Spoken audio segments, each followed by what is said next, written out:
رقم 15. في ولاية نيفادا الأمريكية يوجد نبع الماء الطائر بمزرعة مواشي خاصة يملكها أحد المواطنين في صحراء بلاك روك بسبب تلونه الرائع معدن ثنائي أكسيد كبريت.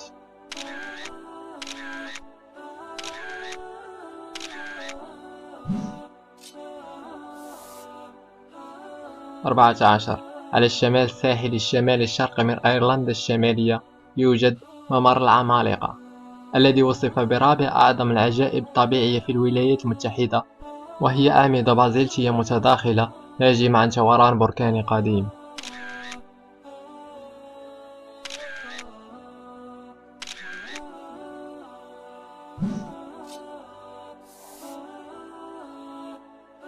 13. غابة الخزيران في الضواحي الغربية لكيوتو اليابان تقع غابة الخزيران الشهيرة ساغانو. هذا البستان الجميل يتمتع بسلمية وجمالية خلابة.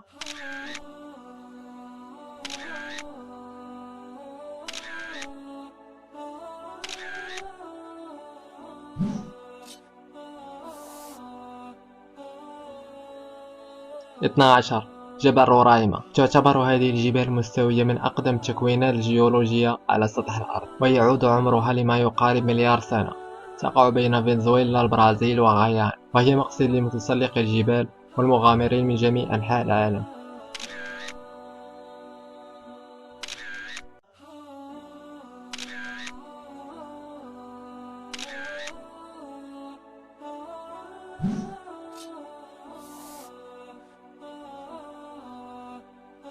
11. كادوكيا بتركيا. المعروفة بالأرض الساحرة في تركيا، تتميز بالأشكال الحجرية الرائعة التي نتجت عن تآكل جبال الأرجيز ووجود مجموعة من الفنادق الضخمة المبنية والمنحوتة بداخل الكهوف والصخور الجبلية.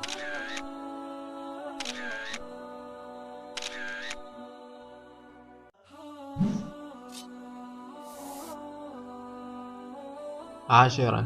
شلالات فيكتوريا. تقع في نهر زيمبيزي على حدود بين زامبيا وزيمبابوي في جنوب إفريقيا، وعرضها 1.7 كيلومتر. تنحدر الشلالات من الأعلى إلى الأسفل بصوت صاعق، مما ينتج عنه ضباب مائي كثيف يلف عموم المنطقة طوال السنة، ويطلق عليه المحليون الضباب الصاعق.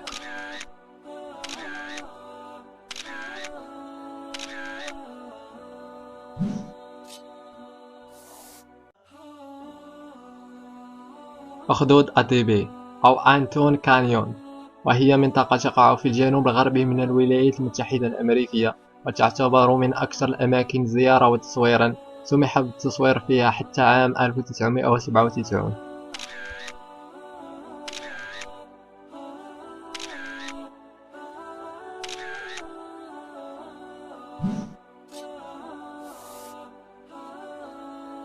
8. نهر بيريتو مورينو الجليدي يقع في الجزء الأرجنتيني من إقليم باتاغونيا، ويعتبر من أهم معالم الجذب السياحي في الأرجنتين. والغريب في الأمر إن هذه الكتلة الثلجية تسحب الثلج إليها بدلا من أن يذوب فيها، عكس بقية الكتل الجليدية في العالم.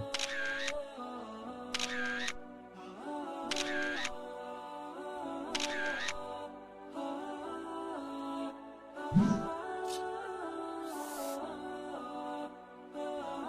بشمال صحراء موريتانيا تتواجد تكوين الريشات أو عين الصحراء، من أبرز المعالم الجيولوجية بإفريقيا.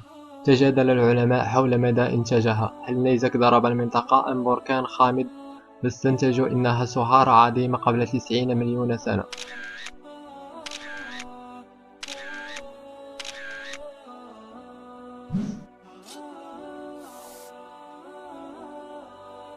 6. غابة الأحجار أو غابة شيلين، هي أحد العجائب الجيولوجية التي تتكون من الحجر الجيري الذي نحتته المياه عبر العصور الجيولوجية المختلفة لينتج هذه التحفة الفنية الرائعة.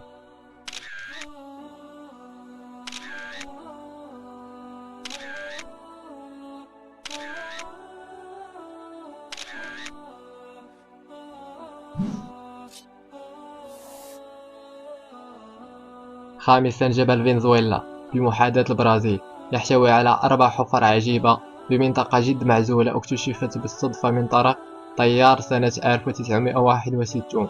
هذه المنطقة لا يمكن الوصول إليها من قبل عامة الناس، تقتصر على العلماء الذين يجدون صعوبة في اكتشاف هذه المنطقة.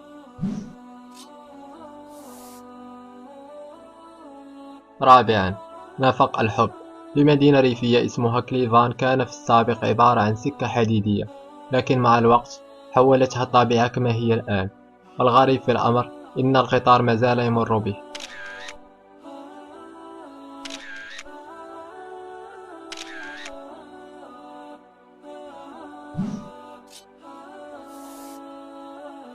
ثالثا، بيرتو فالارتو. تتواجد في شواطئ جزيرة مارياتا بالمكسيك، وهي ناتجة عن نشاط بركاني، وفي بعض الحالات اختبار للقنابل قديما، وهي مليئة بالدلافين. معظم السياح يأتون لركوب الأمواج وللاستمتاع بالمناظر وحدهم بالداخل.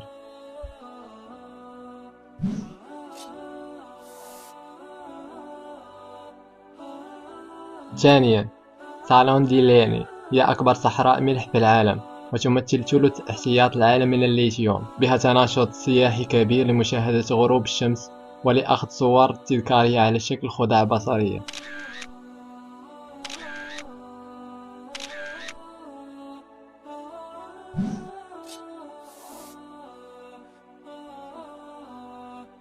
أولا، جبال تيان مينشان. تقع هذه الجبال في مقاطعة هونان الصينية، والتي لديها مشاهد خرافية هناك، وتعتبر هذه الجبال مكانا خصبا للأساطير المحلية لآلاف السنين، إذ كان يعتقد في الماضي إن بها بوابة للسماء.